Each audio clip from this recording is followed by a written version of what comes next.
Yeah. So I can be seen. Ah. Yeah. Hello. Okay. Hi. We're live. I know it takes a little while for people to show up.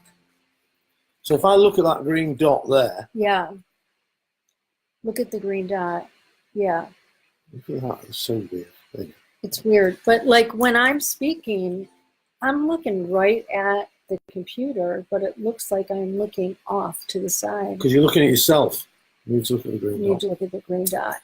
Okay, what about now? I'm looking at the green dot. Do I look like I'm looking straight? No, you don't. I know something's weird, like I'm cross-eyed. I think people get the idea. Okay. If I turn that way, it's back to front, isn't it? It's kind of.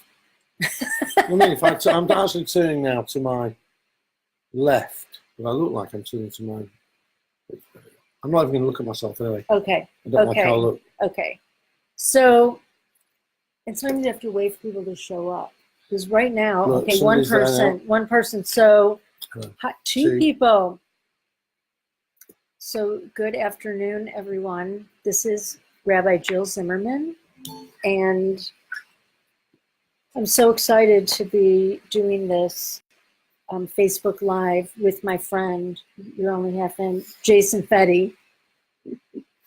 And we're here to talk to you about the course that I'm starting next Tuesday night that Jason was in last year. And he wrote, from being in the course, he called me one day after some material that we went over, and he had written a song that is beautiful and amazing. Because he is a singer-songwriter and musician, so he does that thing.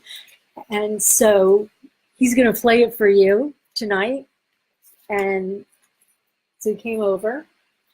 I'm always a little wary as well when you to say, oh, I've written a song, because sometimes the worst thing you can do is sit till people can write terrible songs. It's not. It's a really good song. It's a great song. So yeah, it's yeah. Really... And you know what?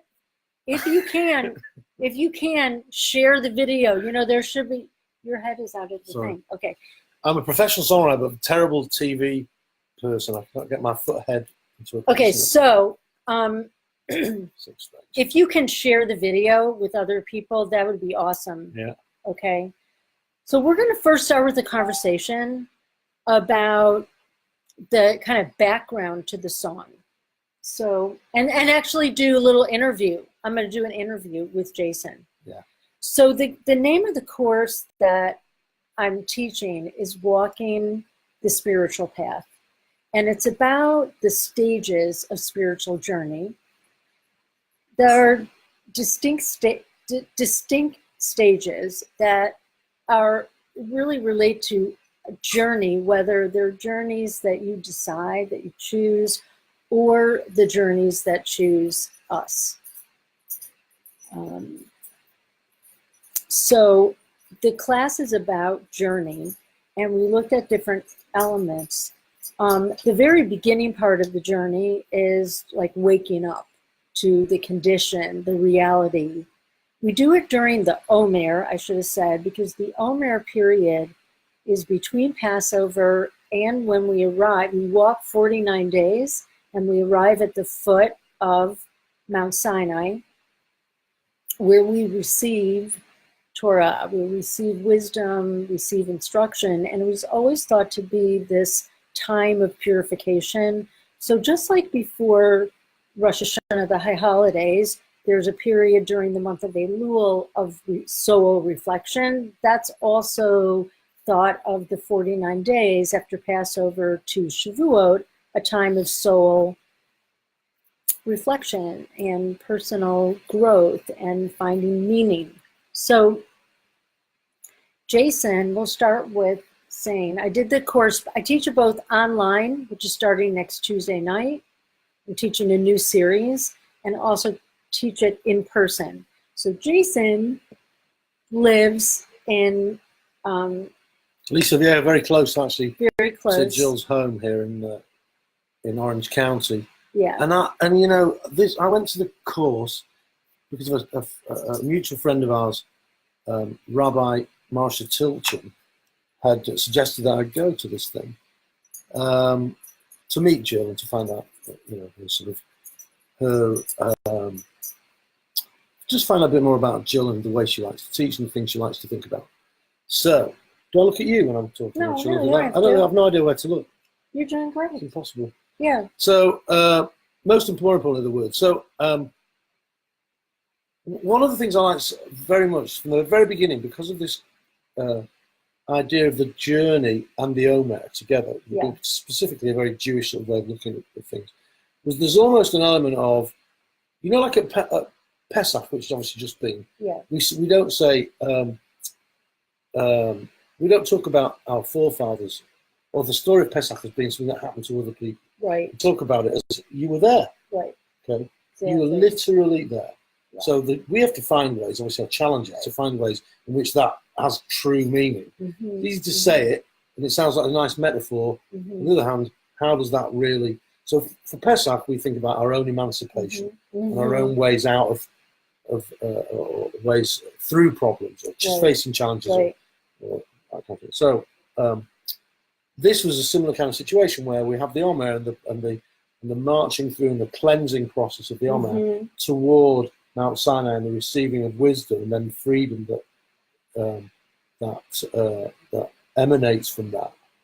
That it was real. It became real because people talked about in the class, talked about their own real experiences and how they are. Some people like to talk about how they conquered whatever it was that was ailing them. Some people were open and clearly frustrated with a particular situation in their life. But anyway, whatever it was real for us. Right. It wasn't just a metaphor. Think what you're saying is that it's very clear in our tradition that at Passover we are supposed to think about make the story our own, what we're enslaved by, and how we can become free.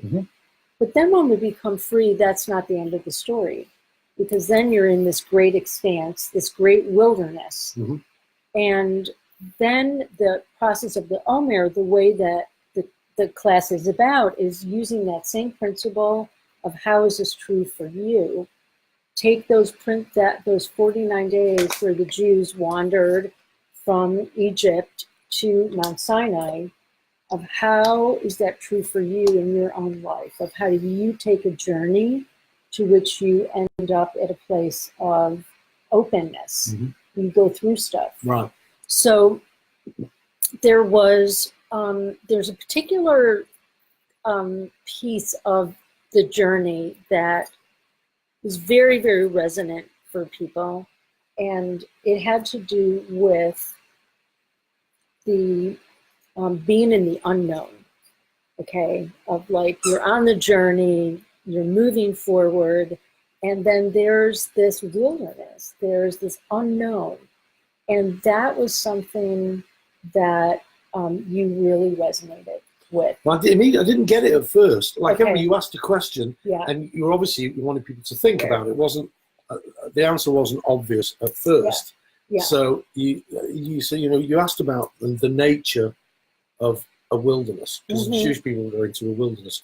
They leave Egypt, they go into the wilderness. So what does that mean to you? We live in California. We're surrounded by what we now call wilderness. So there was that element of it, and people had all different ideas. Some really great ideas about what the wilderness was, but you were leading us to something. And that you could talk more about that.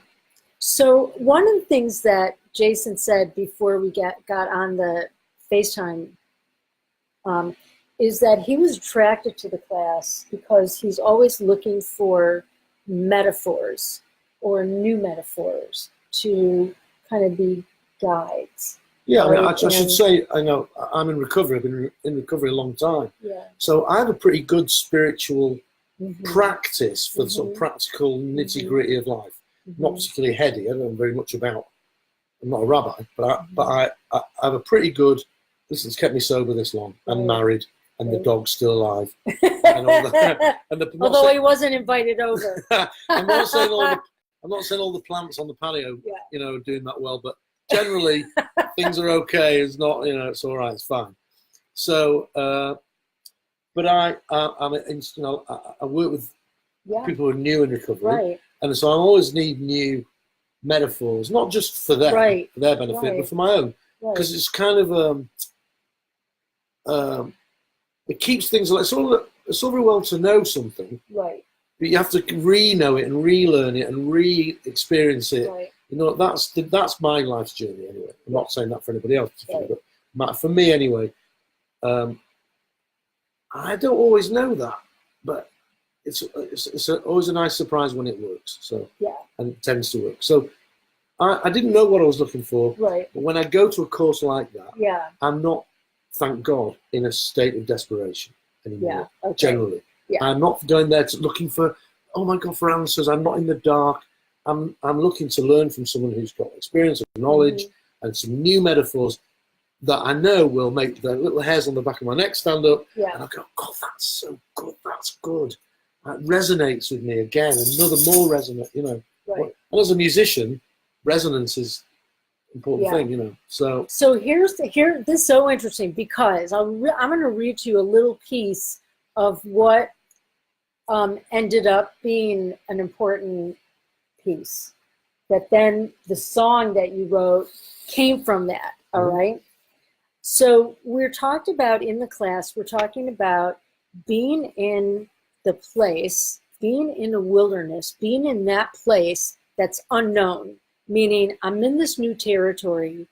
I haven't been here before, and I don't know the map. I don't know the map. Yeah. And that could be getting a diagnosis, walking through an illness. It could be retiring. It could be starting a new relationship. Anything that you are hit up against your limits of how to walk through it. And the text has to do with that most of us, educated at some level or another, feel like, you know, okay, I'm just going to push through this. I don't know it, but I'm going to figure it out. And so I just want to read you this piece. That, well, the reason we want to push through it is because it's so uncomfortable to not know. We talked a lot about that in the class of how comfortable are you in the unknown. So I'll read you this little piece. There's tremendous power in simply acknowledging, I don't know. I don't have the answers. I don't know what to do now. I don't know how to figure it out. I do not know. Just resting in that reality. And then when we can deeply accept that we don't know, we're offered the opportunity to see everything as fresh and new. So from a piece that Rabbi Cindy Anger and I wrote, and if you are getting the daily Omer reflections, you will see this in a couple weeks. But that was, and so that then, so we're studying all this. It's all on like an angle. yeah, Okay. no, I'll say I really don't know how to be on TV. So there you go. Makes it fun. Okay, I so would say this though about that. What Yeah. you said, which of Yeah. course the reading is brilliant, and Yeah. once again it just rang the bell of I don't yeah, know, yeah, which for me, because having done this for so long, is for me it's not an admittance of defeat like it might sound like. I don't know sounds like a failure of some kind. It's such a hallelujah moment. It's yeah. hallelujah, yeah. I'm a bum, you know. This Yeah. is great. Now I know. Now I know what's wrong with me. I don't know. Okay. I mean, what's wrong with me? That again sounds pejorative. Very difficult language, isn't it? Yeah. But anyway, so my thing with that is that it could be a big deal thing, like a new job, a relationship, Mhm. like you said, diagnosis, God forbid, whatever. But it can also just be a conversation. I will experience this. I'll have a conversation with somebody, and I'll walk away. Really, a business thing. Just a conversation. I'll walk away and I'll think, just left a bad taste in my mouth. I don't know why. So, you know what I mean? It can be the smallest thing right, like right, that. Right. There's something not. Now, it's very most people, generally, my gut feeling anyway, my gut is to make a judgment, usually about the other person, not me. Right? Just go, well, the guy's an idiot. You know? Right, right, Or, right. he was wrong with that, was totally wrong. Or God, he's in a bad mood today, or Right. you know, those judgments, To explain it. right, and Right. all that knowledge, Right. and all those judgments are not the way to freedom. I've discovered with this dog. You seen this dog, Bo? Bo is a great dog. Bo is. Bo, you want to be in the video? Yeah, it's cool. Bo Yeah. doesn't care. No, he's He going to knows how good he sleep. is, he knows how good he is. He knows how cool he is. So anyway, I'll just to make the point that can be the smallest. Yeah. The fact of I don't know is beautiful on every level, micro and macro. So the smallest little thing. I have a thing I've got to do tomorrow to make a phone call to somebody and apologise for the way I was on the phone, and hope that it's not irredeemable. Yeah. I mean, let go of it. Yeah. You Yeah. never Yeah. know. Yeah. It may or may not be, but Right. I hope. And that's because I put the phone down. I didn't behave well. There's lots of reasons why. Yeah. But the reasons are not the point, really. And then as soon as I got to the point of I don't know, I was able to figure out, speak to some people and figure out a way forward. The way forward usually is, I'm sorry, I'll try not to do it again. But I think there's a big difference. There's a huge difference. I think this is where there's a big learning, is that having this conversation when you go to this immediate, which is okay. Well, I understand what it is. They were a jerk. Right. It's like end of story. Yeah. Okay, they're a jerk. I've decided I can wrap it up and bam. But when you basically felt the discomfort, and instead of, well, maybe you did that first, but then you moved to the place of, I don't know what that was That's about. I moved to it. I started out with that guy's a jerk. Right, but you start. But then very quickly I go, nothing good is going to come of the idea that guy's a jerk. But that opens you. That allowing in the I don't know opens you to possibly a healing that will happen, where the first way of just let me wrap it up and judge it does not. That's right. Yeah. That's right. So I mean, it's kind of, so today I did a gig. I did a gig in a shopping centre. Yeah. That's my dumb job. Not always doing Broadway shows. Yeah. I've got to make a living through the year. So I sit in a shopping centre, and that guy. He's very famous, by the way. He's super duper famous, and he's here at my house, which makes me famous. You should really have been worse. So I'm going to what do you call it? A shopping centre, and I'm not looking forward to it. It's 3 hours sitting outside playing with kids running around. And I made these judgments before I went. I'm not looking forward to it. And then I was driving up. I thought, you know what, Jason? You don't know what this is. It's the first time I played there. You don't know what it's going to be like. Even if it's the 50th time you played there, you don't know. I said to myself, you don't know. Yeah.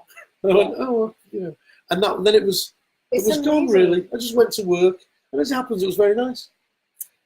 So this is the stuff. I mean, this is why I teach. This is the purpose of teaching the classes that I teach, is to have these kinds of conversations that actually make a difference in your daily life. If you're not like me, if you haven't got monkey brain, if you don't have judgments, nobody else does. If you have no, innate prejudices, or if you're just a nice, perfectly normal, person who's good to everybody, animals and children, then fine. But I'm not like that. I'm a human being, and I'm full of my, baggage and God knows what, and it needs to be dealt with.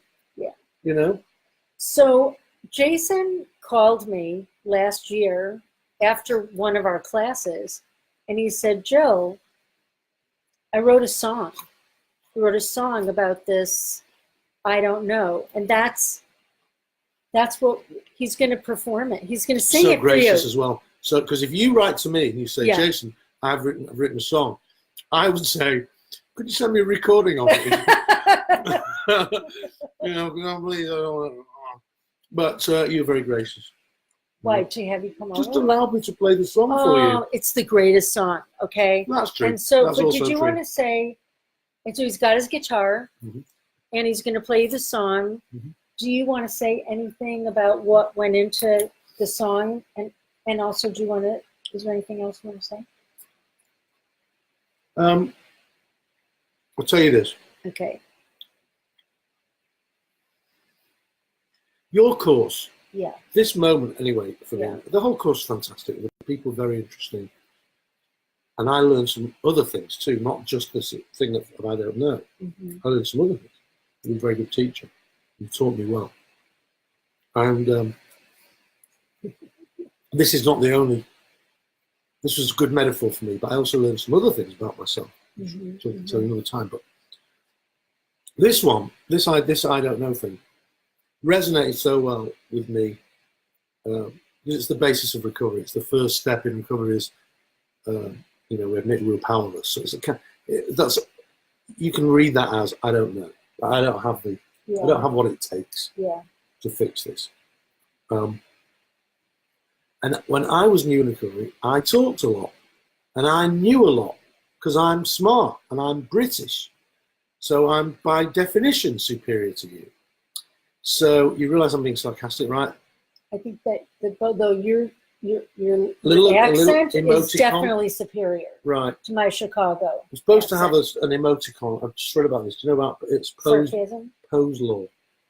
Poe's law of the internet. People will believe you unless you put an emoticon. I know you have to do people that. will I've believe learned that. exactly what you're saying. You have to do the sarcastic. Right. I'm emoticon. British. I'm being sarcastic. I'll teach you how to do that. If I'm opening my mouth, and words are coming out. So okay. Why did I mention that? Because I was talking a lot, and I had this guy who wanted to try and help me, and he didn't care about my feelings particularly. And the idea that I didn't know, the idea that you knew better than me, was an anathema to me. I was like, what are we talking about? And half of these people in recovery, they're plumbers and stuff. They're not geniuses like me. They're not. Right? So, and there again, they've all been sober. They're sarcastic, yeah. Well, they're all sober and have got jobs and wives. And I was a mess and I've nothing. But I'm still superior, So this is how crazy recovery can be. So there was a guy who said, your problem is you can't admit you don't know. And if you know everything, you're not teachable. And if you're not teachable, you're in trouble. Yeah. He used much stronger language than that. And he made me go to an AA meeting. Big AA meeting, thousands of people once a month in Las Vegas. I had to put my hand out and be a greeter at the door. And I used to have to say this. My name is Jason Feddy. I'm an alcoholic and I know nothing. That's what I had to say. That's what he made me say. Because again, he cared more about my life than my feelings. Right.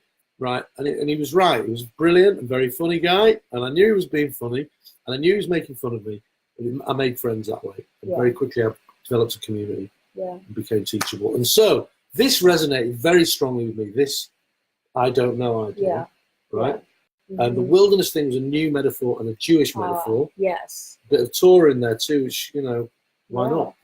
We received the Torah in the wilderness, which is really important. There's a huge amount of depth right there. Yeah. That's where you're, like in the wilderness, you're open in a way that you're not open in other places. But so we received the Torah in the wilderness, wisdom. And I just want to say, just so you know, because he did join us. Here's Bo. Here's Bo. Say hi, Bo. Yeah. Okay. All right. Oh, he is coming over. Oh my. Okay. He likes Jason. Okay, so take it away, Jason. Right. But I want to make sure that you're in the, that you're going to be the main person. Let me move over. Hey, Bo, you got to move over. You move over. Okay. Yeah. All right. Wilderness of I don't know. Take one. With apologies to Bob Dylan, who this really sounds like it could be a Dylan song. Something here that I want to share. It ain't easy to believe that we have all been there.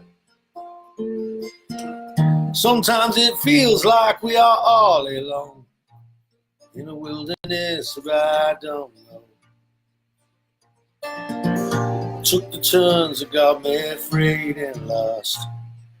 I pushed the world away and I paid the cost. I wound up shivering in on my own in the wilderness of I don't know.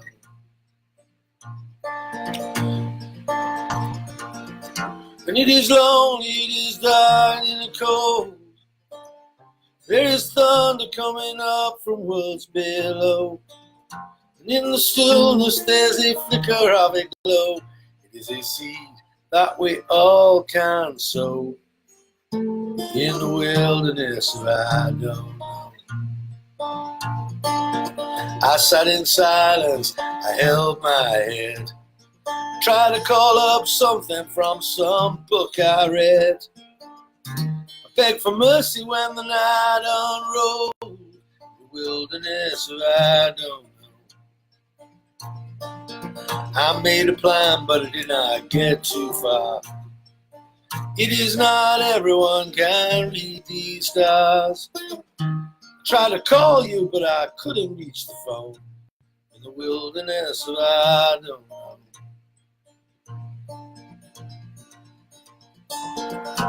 It is dark and it is lonely in the cold. There is thunder coming up from worlds below. In the stillness there's a flicker of a glow. It is a seed that we all can sow in the wilderness of I don't know. Then I remembered that I did not know.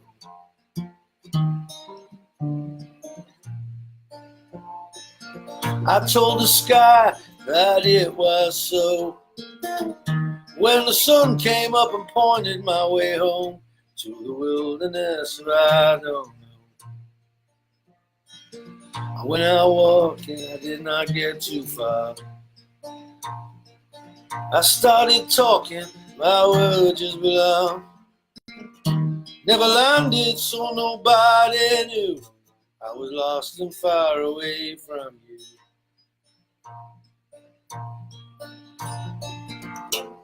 It is dark and it is lonely in the cold. There's thunder coming up from worlds below. In the stillness there's a flicker of a glow. It is a seed that we all can sow in the wilderness of I don't know. In the wilderness of I don't know. In the wilderness of I don't know. Oh, that familiar wilderness of I don't know.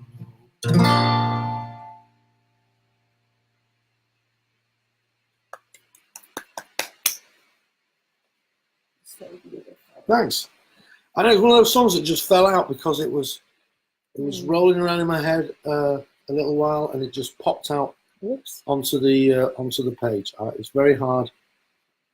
I mean, you know, it sounds cliche, but it's hard to take credit for it because it really just and so it just popped out. It really, I'm quite moved by it still. So, are you gonna record it? Yeah, he's gonna record it. Yeah, so we'll even be more famous. I think it'd be a good thing to have for people to use. Yeah, I think the lyrics worth reading. You know. So. Hey, I'm gonna put it in my class. You got to at least put it on an MP3 or something so I could play it. I'll give you the printout. Unless you're not there, unless you want to come and sing it, and it could be a live performance. So, to me, this is the most powerful thing when there are teachings from Torah, and also in the class, I use a lot of poetry, and texts from different traditions, that the whole point is to find things that resonate with your own journey and to say, I can make that into something. I can use that in my life. It's not just intellectual. It's for our own spiritual growth and development. So I hope that you'll sign up for the class. I think what I'll do is that I'll put a link below. I mean, it's at my blog. It's at my website. It starts Tuesday night, and it's online. And if you're in Orange County, I am also doing a whole series that is the same class, but it's in person. So if you're in Orange County, it starts next Friday. and it's in the morning on Friday morning. So I don't know if anyone has any questions, or it looks like there was one comment, but I don't see. Oh, here. Beautiful words. Thank you for sharing your time with us, Rabbi. Your laugh is the best. Thank you. I laugh a lot. Okay, there's another comment. Doug Moss, thank you for your wisdom and inspiration. I think some of you, you're welcome. I think some of you maybe came over from Twitter, which would be great. And I don't know exactly. The thing about Facebook Live, you never know exactly who's on at the time.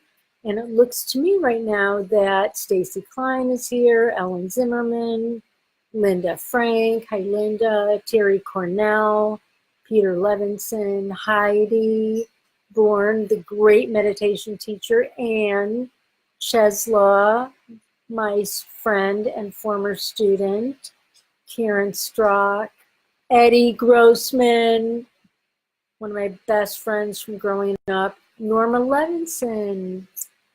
Oh, God. This is great. I'm going to start doing this. How great is it? I love this. Come over on Sunday. And thank you, Doug Moss. Okay. That's I would like to thank you for your wisdom and inspiration. Yes, I would. Thanks, and thanks for having me. Okay.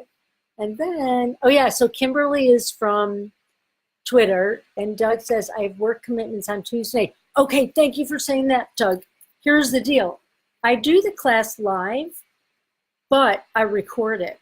So when the class is over, I send to everyone who is registered the recording, the video recording, but I also send audio only. So you could actually, I know, audio only. So you can listen while you're walking. And always I send, there is, you know, these big handouts with, they're like 12 pages with different texts.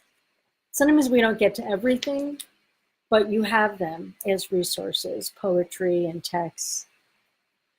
So. Amazing. It's amazing what you do. Jason, thank you so much. It's so pleasure. Great. We live pretty close to each other, but this is the first time we ever did it. Yeah. Yeah. No, it's just an honor to be part of a community of people who are thinking about this stuff and trying to, you know, put them into practice in your lives, as you say. Just think, you know, this I don't know thing is so like 101 bottom line. I don't know. It's, for me anyway, that's when the doors. Yeah. Sometimes it's in retrospect. You go, well, that went well because of when I, you know. And sometimes it's literal. Oh, wait a minute, I don't know. I mean, there's a lot of aspects to it because, especially the more education you get, the more shame there is in not knowing. Like, we're supposed to know. Mm-hmm. So not knowing is actually, it's counterintuitive that it takes more soul strength to really admit I don't know than to try to fake it and figure it out, or to pretend that you don't know. It's just, there's a lot of dimensions to the issue. So I think that's it. And we would love to hear your comments and your thoughts. And I will put the links in the bottom of in the comments when we get off. And feel free when it's all downloaded to share it with people. So thank you for taking time on a Sunday afternoon to be here with us. Yeah. We'll do it again. We should do it again. I think we were good. I'm happy to if we were good. It was so great. I should say, actually, by the way, no comments on the music, please. I'm way too fragile an ego for that. Come on, sorry. He's going to be appearing with Rita Redner, right? Aren't you? I wrote a musical with him. We're going to be in New York. Yeah. He's very. So I'll be available for dinners, lunches, in New York. Bar mitzvahs, not bar mitzvahs. I'll be in New York. You'll be hearing more about him. So, okay, bye everybody. Good night. Laila Tov. Bye bye. Shavuot Tov. Shavuot Tov.